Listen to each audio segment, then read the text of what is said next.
Hello दोस्तों, आपका हमारी यूट्यूब चैनल कृष्णा में स्वागत है। आज हम आपके लिए एक पौराणिक कथा के अनुसार भविष्यवाणी लाए हैं। तो दोस्तों, आज हम जानेंगे पौराणिक भविष्यवाणी के अनुसार जब कलयुग चरम पर होगा तो इसे बचना कैसे है। ज्योतिष और पौराणिक ग्रंथों में युग का मान अलग अलग है। पौराणिक ग्रंथों के अनुसार 4 युग होते हैं, सत, त्रेता, द्वापर और कली। कहते हैं कि कलयुग में पाप अपने चरम पर होगा। वर्तमान में कलिकाल अर्थात कलयुग चल रहा है। ग्रंथों में इस युग में क्या क्या होगा या घटेगा यह स्पष्ट लिखा गया है। यह भी है कि इस युग में जब कहीं भी प्रलय होगा तो सिर्फ हरि कीर्तन ही उसे बचाएगा। तो दोस्तों, आओ आज हम जानते हैं कि कलयुग में सावधान क्यों रहे। सतयुग में प्रतीकात्मक तौर पर धर्म के 4 पैर थे। सतयुग में मनुष्य की लंबाई 32 फीट अर्थात लगभग 21 हाथ बताई गई है। इस युग में पाप की मात्रा शून्य विश्वा अर्थात शून्य होती है। पुण्य की मात्रा 20 विश्वा अर्थात 100 होती है। राजा हरिश्चंद्र हुए थे।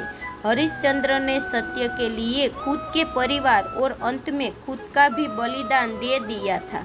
दूसरा, त्रेता युग में धर्म के 3 पैर थे। इस युग में मनुष्य की लंबाई 21 फीट अर्थात लगभग 14 हाथ बताई गई है। इस युग में पाप की मात्रा 5 विश्वा अर्थात 25 होती है और पुण्य की आत्मा 15 विश्वा अर्थात 75 होती है। इस युग में विष्णु का वामन और राम अवतार हुआ था। असुरराज बलि 3 पग में धरती दान कर दी, जबकि राक्षस राज रावण से सीता का अपहरण करने के बाद उन्हें छुआ तक नहीं था। तीसरा, द्वापर में धर्म के 2 पैर ही रहे थे। इस युग में मनुष्य की लंबाई 11 फीट अर्थात लगभग 7 हाथ बताई गई है। इस युग में पाप की मात्रा 10 विश्वा अर्थात 50 होती है, जबकि पुण्य की मात्रा 10 विश्वा अर्थात 50 होती है। मतलब यह कि इस युग में आधे मनुष्य पापी और आधे पुण्य आत्मा थे। इसी युग में महाभारत का युद्ध हुआ था। यह युद्ध धर्म युद्ध ही था। कृष्ण ने धर्म की रक्षा भी की थी। चौथा, कलयुग। द्वापर में 2 पैर और अब कलिकाल में धर्म के पैरों का कोई भी नामो निशान नहीं है। धर्म अब पंगु बन गया है। इस युग में मनुष्य की औसत लंबाई 5 फीट 5 इंच अर्थात लगभग 3.5 हाथ बताई गई है। इस युग में धर्म का सिर्फ 1/4 अंश ही रह जाता है। इस युग में पाप की मात्रा 15 विश्वा अर्थात 75 होती है, जबकि पुण्य आत्मा 5 विश्वा अर्थात 25 होती है। लेकिन वर्तमान में देखा जा रहा है कि कलिकाल अपने चरम पर है। यह जो 25% पुण्य की मात्रा बताई गई है, यह अब कहीं भी नजर नहीं आती है। महज 5% ही पुण्य कहीं बचा होगा। अब तो चारों तरफ पाप ही पाप नजर आता है। तो दोस्तों, आइए हम आज जानते हैं वो कैसे। कलयुग का वर्णन कृष्ण की नज़र में कैसा था। पहला, कलयुग का वर्णन करते हुए श्री कृष्ण कहते हैं कि कलयुग में ऐसे लोगों का राज्य होगा जो दोनों ओर से शोषण करेंगे, बोलेंगे कुछ और करेंगे कुछ और, मन में कुछ कर्म में कुछ। ऐसे ही लोगों का राज्य होगा। इसी प्रकार कलयुग में ऐसे लोग रहेंगे जो बड़े ज्ञानी और ध्यानी कहलाएंगे। वे ज्ञान की चर्चा तो करेंगे लेकिन उनके आचरण राक्षसी होंगे। बड़े पंडित और विद्वान कहलाएंगे, किंतु वे यही देखते रहेंगे कि कौन सा मनुष्य मरे और हमारे नाम से संपत्ति या फिर पद कर जाए। दूसरा, कलयुग का मनुष्य शिशुपाल हो जाएगा। कलयुग में बालकों के लिए ममता के कारण इतना करेगा कि उन्हें अपने विकास का अवसर ही नहीं मिल पाएगा।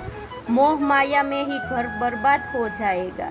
किसी का बेटा घर छोड़कर साधु बनेगा तो हजारों व्यक्ति दर्शन करेंगे, किंतु यदि अपना बेटा साधु बनता होगा तो रोएंगे कि मेरे बेटे का क्या होगा। इतनी सारी ममता होगी कि उसे मोह माया और परिवार में ही बांध कर रखेंगे और उनका जीवन वही खत्म हो जाएगा। अंत में वो बेचारा अनाथ होकर ही मर जाएगा।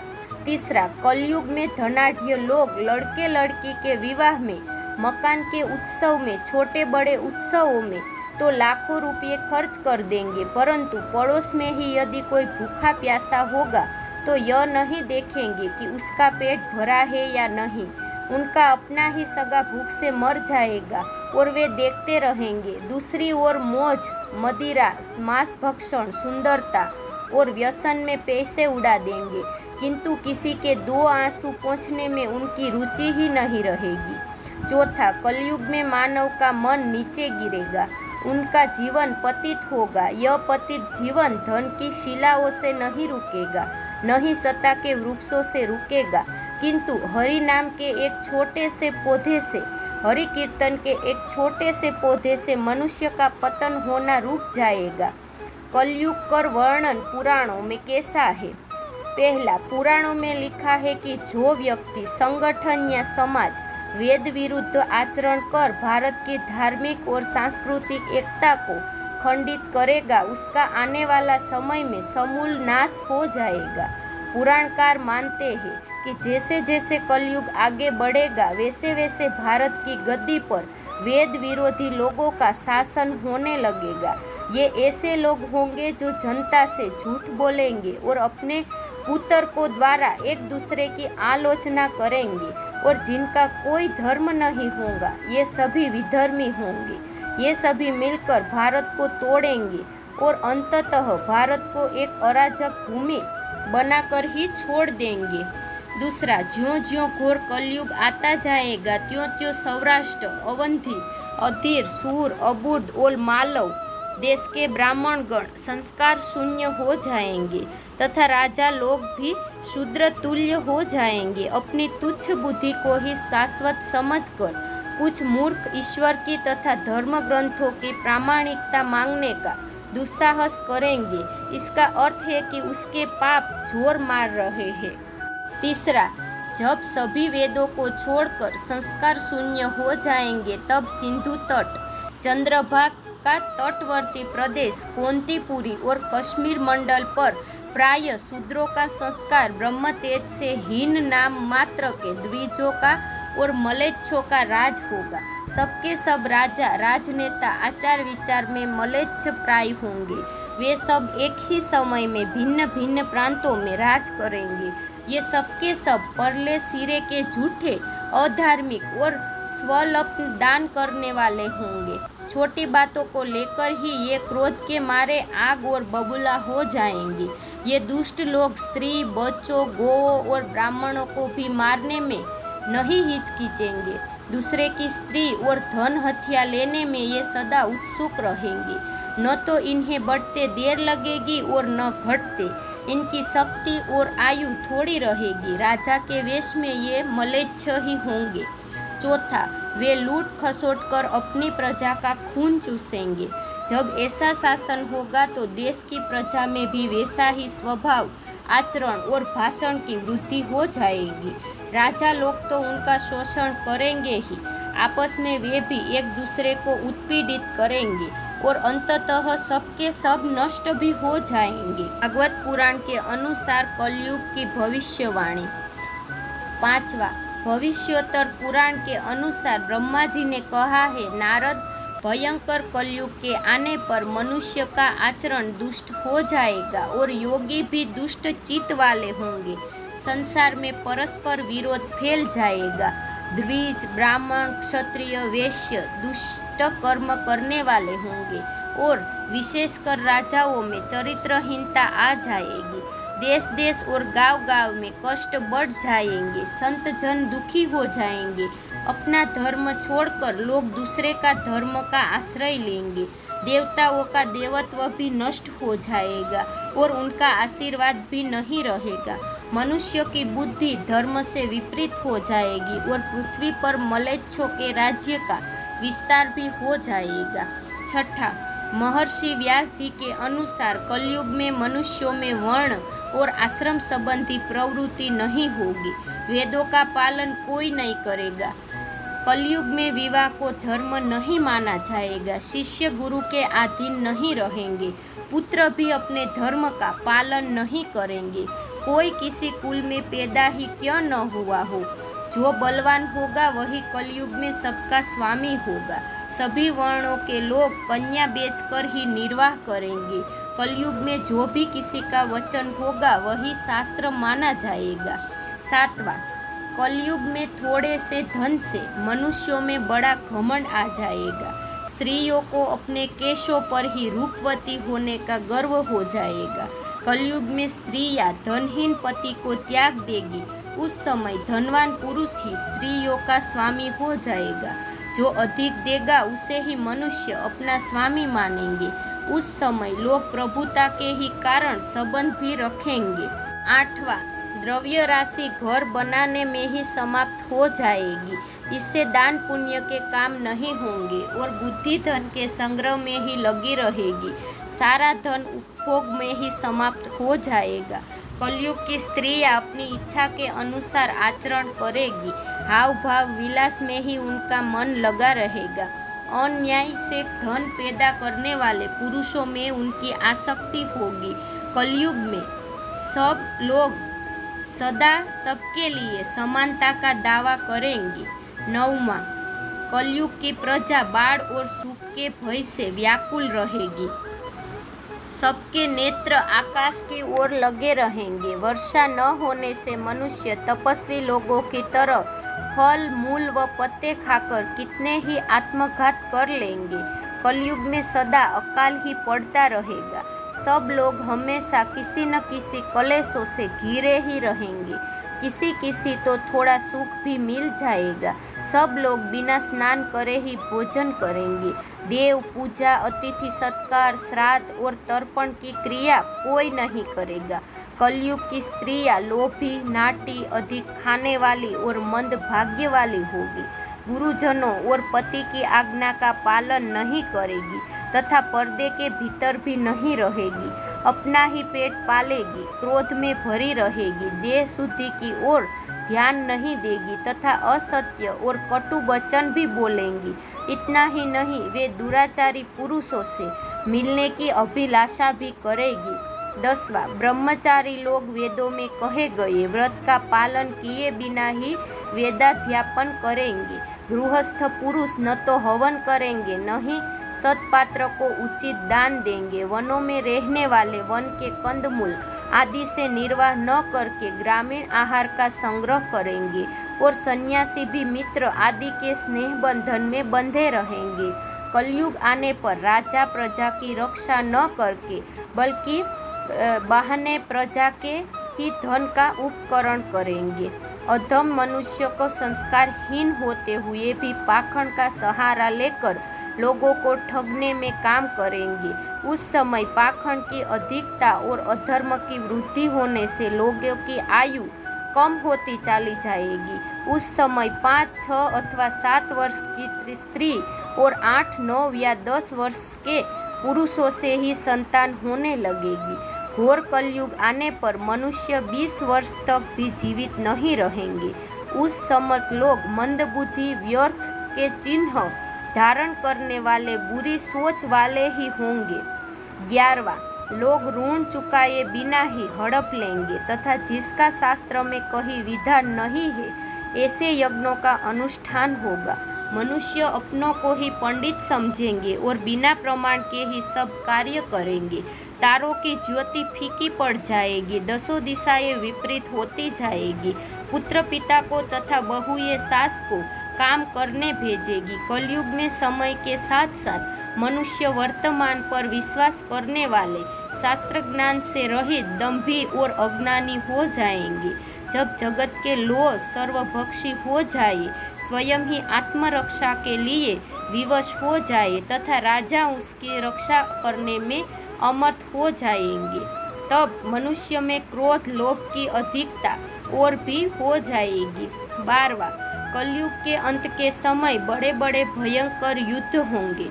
भारी वर्षा, प्रचंड आंधी और जोरों की गर्मी पड़ेगी। लोग खेती काट लेंगे, कपड़े चुरा लेंगे, पानी पीने का सामान और पेटियां भी चुरा ले जाएंगे।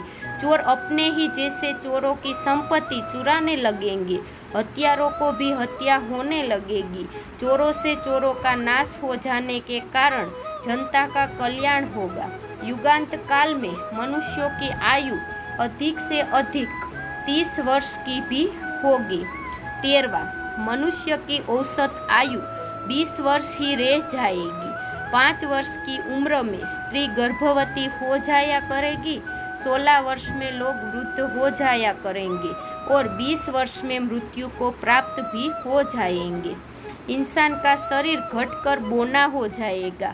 ब्रह्मवैवर्त पुराण में बताया गया है कि कलयुग में ऐसा समय भी आएगा जब इंसान की उम्र बहुत कम रह जाएगी, युवावस्था समाप्त हो जाएंगी।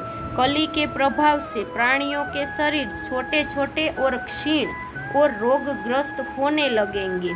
14वां, श्रीमद् भागवत के 12 स्कंद में कलयुग के धर्म के अंतर्गत श्री सुखदेव जी परीक्षित जी से कहते हैं, ज्यों ज्यों घोर कलयुग आता जाएगा त्यों त्यों उत्तरोत्तर धर्म, सत्य, पवित्रता, क्षमा, दया, आयु, बल और स्मरण शक्ति का लोप होता जाएगा, अर्थात लोगों की आयु भी कम होती जाएगी।